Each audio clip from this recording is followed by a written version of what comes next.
Hi, this is Asya and Nathan. In this video, we will show you around the Migration Research Hub.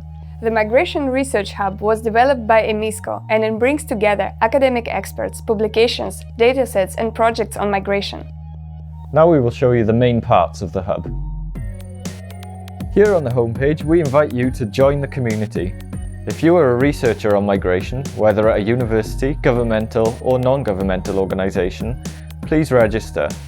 Then you can create an expert profile, contribute your research to the database, and link up with other migration scholars. The hub consists of the research database, taxonomy, expert database, and outputs. You can also access these features from the upper menu. In the research database, you can freely search and filter academic literature, projects, datasets, and other resources on migration.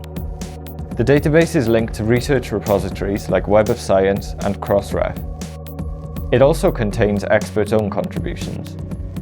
Each item in the database is associated with the taxonomy. What is the taxonomy? The taxonomy of migration studies was developed by a global team of experts from various disciplines and subfields of migration research.